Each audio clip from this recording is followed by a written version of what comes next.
வேதம் வாசிப்போம். தினம் ஒரு அதிகாரம். புதிய ஏற்பாடு. மத்தேயு எழுதின சுவிசேஷம். அதிகாரம் 26.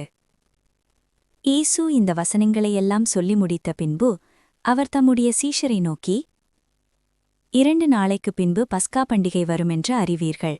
அப்பொழுது மனுஷகுமாரன் சிலுவையில் அறையப்படுவதற்கு ஒப்புக் கொடுக்கப்படுவார் என்றார். அப்பொழுது பிரதான ஆசாரியரும் வேதபாரகரும் ஜனத்தின் மூப்பரும் காய்பா என்னப்பட்ட பிரதான ஆசாரியனுடைய அரமனையிலே கூடிவந்து இயேசுவை தந்திரமாய் பிடித்து கொலை செய்யும்படி ஆலோசனை பண்ணினார்கள். ஆகிலும் ஜனங்களுக்குள்ளே கலகம் உண்டாகாதபடிக்கு பண்டிகையிலே அப்படி செய்யலாகாதே என்றார்கள். இயேசு பெத்தானியாவில் குஷ்டரோகியாயிருந்த சீமோன் வீட்டில் இருக்கையில் ஒரு ஸ்திரீ விலையேறப் பெற்ற பரிமள தைலமுள்ள வெள்ளைக்கல் பரணியைக் கொண்டு வந்து அவர் போஜன பந்தியில் இருக்கும்போது அந்த தைலத்தை அவர் சிரசின் மேல் ஊற்றினாள். அவருடைய சீஷர்கள் அதைக் கண்டு விசனமடைந்து, இந்த வீண் செலவு என்னத்திற்கு? இந்த தைலத்தை உயர்ந்த விலைக்கு விற்று தரித்திரருக்கு கொடுக்கலாமே என்றார்கள். இயேசு அதை அறிந்து அவர்களை நோக்கி, நீங்கள் இந்த ஸ்திரீயை ஏன் தொந்தரவு படுத்துகிறீர்கள்? என்னிடத்தில் நற்கிரியையை செய்திருக்கிறாள். தரித்திரர் எப்போதும் உங்களிடத்தில் இருக்கிறார்கள், நானோ எப்போதும் உங்களிடத்தில் இரேன். இவள் இந்த தைலத்தை என் சரீரத்தின் மேல் ஊற்றினது என்னை அடக்கம் பண்ணுவதற்கு எத்தனமான செய்கையாயிருக்கிறது. இந்த சுவிசேஷம் உலகத்தில் எங்கெங்கே பிரசங்கிக்கப்படுமோ அங்கெங்கே இவளை நினைவதற்காக இவள் செய்ததும் சொல்லப்படுமென்று மெய்யாகவே உங்களுக்கு சொல்லுகிறேன் என்றார்.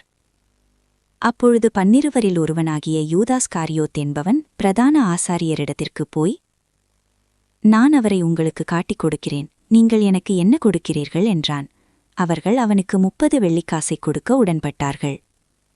அது முதல் அவன் அவரை காட்டிக் கொடுப்பதற்கு சமயம் பார்த்து கொண்டிருந்தான். புளிப்பில்லாத அப்ப பண்டிகையின் முதல் நாளிலே சீஷர்கள் இயேசுவினிடத்தில் வந்து, பஸ்காவை புசிப்பதற்கு நாங்கள் எங்கே உமக்கு ஆயத்தம் பண்ண சித்தமாயிருக்கிறீர் என்று கேட்டார்கள். அதற்கு அவர், நீங்கள் நகரத்திலே இன்னானிடத்திற்குப் போய், என் வேலை சமீபமாகியிருக்கிறது, உன் வீட்டிலே என் சீஷரோடே கூட பஸ்காவை ஆசரிப்பேன் என்று போதகர் சொல்லுகிறார் என்று அவனுக்கு சொல்லுங்கள் என்றார். இயேசு கற்பித்தபடி சீஷர்கள் போய் பஸ்காவை ஆயத்தம் பண்ணினார்கள். சாயங்காலமானபோது 12 கூட அவர் பந்தியிருந்தார். அவர்கள் போஜனம் பண்ணுகையில் அவர், உங்களில் ஒருவன் என்னை காட்டிக் கொடுப்பான் என்று மெய்யாகவே உங்களுக்கு சொல்லுகிறேன் என்றார். அப்பொழுது அவர்கள் மிகவும் துக்கமடைந்து அவரை நோக்கி, ஆண்டவரே, நானோ என்று ஒவ்வொருவராய் கேட்கத் தொடங்கினார்கள்.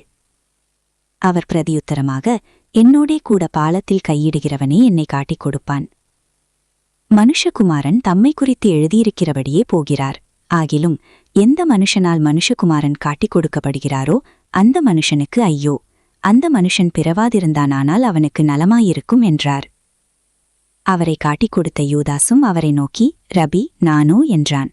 அதற்கு அவர், நீ சொன்னபடிதான் என்றார். அவர்கள் போஜனம் பண்ணுகையில் இயேசு அப்பத்தை எடுத்து ஆசீர்வதித்து அதைப் பிட்டு சீஷர்களுக்கு கொடுத்து, நீங்கள் வாங்கி புசியுங்கள், இது என்னுடைய சரீரமாயிருக்கிறது என்றார். பின்பு பாத்திரத்தையும் எடுத்து ஸ்தோத்திரம் பண்ணி அவர்களுக்கு கொடுத்து, நீங்கள் எல்லாரும் இதிலே பானம் பண்ணுங்கள், இது பாவ மன்னிப்புண்டாகும்படி அநேகருக்காக சிந்தப்படுகிற புது உடன்படிக்கைக்குரிய என்னுடைய இரத்தமாயிருக்கிறது. இது முதல் இந்த திராட்சை பழரசத்தை நவமானதாய் உங்களோடே கூட என் பிதாவின் ராஜ்யத்திலே நான் பானம் பண்ணும் நாள் வரைக்கும் இதை பானம் பண்ணுவதில்லை என்று உங்களுக்கு சொல்லுகிறேன் என்றார். அவர்கள் ஸ்தோத்திர பாட்டை பாடின பின்பு ஒரிவமலைக்கு புறப்பட்டு போனார்கள். அப்பொழுது இயேசு அவர்களை நோக்கி, மெய்ப்பனை வெட்டுவேன், மந்தையின் ஆடுகள் சிதறடிக்கப்படும் என்று எழுதியிருக்கிறபடி இந்த இராத்திரியிலே நீங்கள் எல்லாரும் என் நிமித்தம் இடறலடைவீர்கள். ஆகிலும் நான் உயிர்த்தெழுந்த பின்பு உங்களுக்கு முன்னே கலிலேயாவுக்குப் போவேன் என்றார். பேதுரு அவருக்கு பிரதியுத்தரமாக, உமது நிமித்தம் எல்லாரும் இடறலடைந்தாலும் நான் ஒரு காலும் இடறலடையேன் என்றான். இயேசு அவனை நோக்கி, இந்த இராத்திரியிலே சேவல் கூவுகிறதற்கு முன்னே நீ என்னை 3 தரம் மறுதலிப்பாய் என்று மெய்யாகவே உனக்கு சொல்லுகிறேன் என்றார். அதற்கு பேதுரு, நான் உம்மோடே மரிக்க வேண்டியதாயிருந்தாலும் உம்மை மறுதலிக்க மாட்டேன் என்றான். சீஷர்கள் எல்லாரும் அப்படியே சொன்னார்கள்.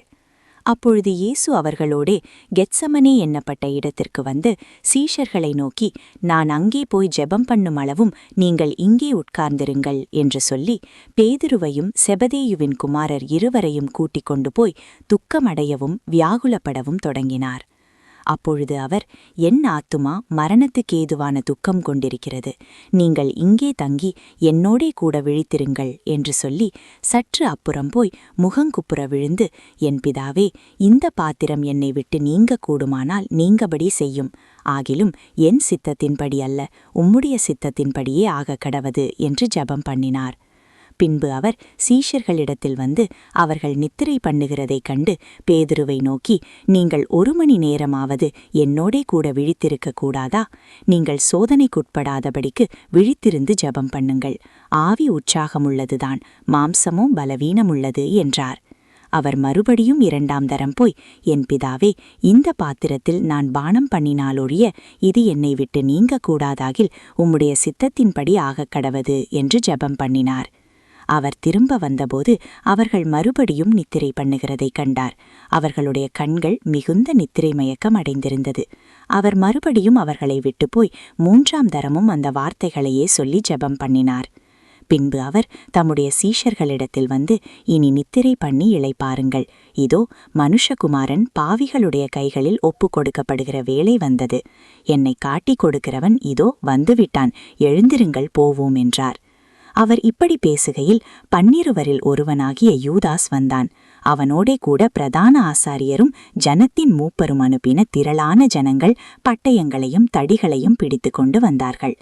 அவரை காட்டிக் கொடுக்கிறவன், நான் எவனை முத்தம் செய்வேனோ அவன்தான், அவனை பிடித்து கொள்ளுங்கள் என்று அவர்களுக்கு அடையாளம் சொல்லியிருந்தான். உடனே அவன் இயேசுவினிடத்தில் வந்து, ரபி, வாழ்க என்று சொல்லி அவரை முத்தம் செய்தான். இயேசு அவனை நோக்கி, சிநேகிதனே, என்னத்திற்காக வந்திருக்கிறாய் என்றார். அப்பொழுது அவர்கள் கிட்ட வந்து இயேசுவின் மேல் கை போட்டு அவரை பிடித்தார்கள். அப்பொழுது இயேசுவோடு இருந்தவர்களில் ஒருவன் கை நீட்டி தன் பட்டயத்தை உருவி பிரதான ஆசாரியனுடைய வேலைக்காரனை காதர வெட்டினான். அப்பொழுது இயேசு அவனை நோக்கி, உன் பட்டயத்தை திரும்ப அதன் உரையிலே போடு, பட்டயத்தை எடுக்கிற யாவரும் பட்டயத்தால் மடிந்து போவார்கள். நான் இப்பொழுது என் பிதாவை வேண்டிக் கொண்டால் அவர் 12 லேகியோனுக்கு அதிகமான தூதரை என்னிடத்தில் அனுப்ப மாட்டாரென்று நினைக்கிறாயா? அப்படி செய்வேனானால் இவ்விதமாய் சம்பவிக்க வேண்டும் என்கிற வேத வாக்கியங்கள் எப்படி நிறைவேறும் என்றார். அந்த வேளையிலே இயேசு ஜனங்களை நோக்கி, கள்ளனை படிக்க புறப்படுகிறது போல நீங்கள் பட்டயங்களையும் தடிகளையும் எடுத்துக்கொண்டு என்னை பிடிக்க வந்தீர்கள். நான் தினந்தோறும் உங்கள் நடுவிலே உட்கார்ந்து தேவாலயத்தில் உபதேசம் பண்ணிக் கொண்டிருந்தேன், அப்பொழுது நீங்கள் என்னை பிடிக்கவில்லையே. ஆகிலும் தீர்க்கதரிசிகள் எழுதியிருக்கிற வசனங்கள் நிறைவேறும்படி இவைகள் எல்லாம் சம்பவிக்கிறது என்றார். அப்பொழுது சீஷர்கள் எல்லாரும் அவரை விட்டு ஓடிப்போனார்கள். இயேசுவை பிடித்தவர்கள் அவரை பிரதான ஆசாரியனாகிய காய்பாவினிடத்திற்கு கொண்டு போனார்கள். அங்கே வேதபாரகரும் மூப்பரும் கூடி வந்திருந்தார்கள். பேதுரு தூரத்திலே அவருக்கு பின் சென்று பிரதான ஆசாரியனுடைய அரமனை வரைக்கும் வந்து உள்ளே பிரவேசித்து முடிவை பார்க்கும்படி சேவகரோடே உட்கார்ந்தான். பிரதான ஆசாரியரும் மூப்பரும் சங்கத்தார் யாவரும் இயேசுவை கொலை செய்யும்படி அவருக்கு விரோதமாய் பொய்ச்சாட்சி தேடினார்கள். ஒருவரும் அகப்படவில்லை. அநேகர் வந்து பொய்ச்சாட்சி சொல்லியும் அவர்கள் சாட்சி ஓவவில்லை. கடைசியிலே 2 பொய்ச்சாட்சிகள் வந்து, தேவனுடைய ஆலயத்தை இடித்து போடவும் 3 நாளைக்குள்ளே அதை கட்டவும் என்னாலே ஆகும் என்றான் என்று இவன் சொன்னான் என்றார்கள். அப்பொழுது பிரதான ஆசாரியன் எழுந்திருந்து அவரை நோக்கி, இவர்கள் உனக்கு விரோதமாய் சாட்சி சொல்லுகிறதை குறித்து நீ ஒன்றும் சொல்லுகிறதில்லையா என்றான். இயேசுவோ பேசாமலிருந்தார். அப்பொழுது பிரதான ஆசாரியன் அவரை நோக்கி, நீ தேவனுடைய குமாரனாகிய கிறிஸ்துதானா? அதை எங்களுக்கு சொல்லும்படி ஜீவனுள்ள தேவன் பேரில் உன்னை ஆணையிட்டு கேட்கிறேன் என்றான்.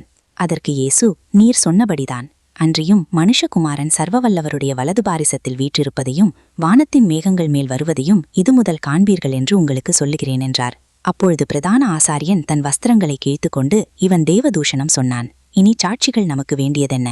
இதோ இவன் தூஷணத்தை இப்பொழுது கேட்டீர்களே, உங்களுக்கு என்னமாய் தோன்றுகிறதென்று கேட்டான். அதற்கு அவர்கள், மரணத்துக்கு பாத்திரனாயிருக்கிறார்கள் என்றார்கள். அப்பொழுது அவருடைய முகத்தில் துப்பி அவரை குட்டினார்கள். சிலர் அவரை கன்னத்தில் அறைந்து, கிறிஸ்துவே, உம்மை அடித்தவன் யார்? அதை ஞான திருஷ்டியினால் எங்களுக்கு சொல்லும் என்றார்கள். அத்தருணத்தில் பேதுரு வெளியே வந்து அரமனை முற்றத்தில் உட்கார்ந்திருந்தான். அப்பொழுது வேலைக்காரி ஒருத்தி அவனிடத்தில் வந்து, நீயும் கலிலேயனாகிய இயேசுவோடே கூட இருந்தாய் என்றாள். அதற்கு அவன், நீ சொல்லுகிறது எனக்கு தெரியாது என்று எல்லாருக்கும் முன்பாக மறுதளித்தான். அவன் வாசல் மண்டபத்திற்கு போனபொழுது வேறொருத்தி அவனைக் கண்டு, இவனும் நசரேனனாகிய இயேசுவோடே கூட இருந்தான் என்று அங்கே இருந்தவர்களுக்கு சொன்னாள். அவனோ, அந்த மனுஷனை நான் அறியேன் என்று ஆணையிட்டு மறுபடியும் மறுதளித்தான். சற்று நேரத்திற்கு பின்பு அங்கே நின்றவர்கள் பேதுருவினிடத்தில் வந்து, மெய்யாகவே நீயும் அவர்களில் ஒருவன், உன் பேச்சு உன்னை வெளிப்படுத்துகிறது என்றார்கள்.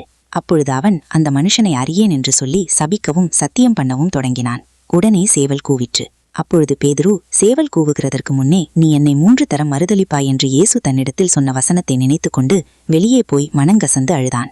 ஆமேன். கர்த்தருடைய ஆசீர்வாதம் உங்கள் மேலிருப்பதாக. ஆமேன்.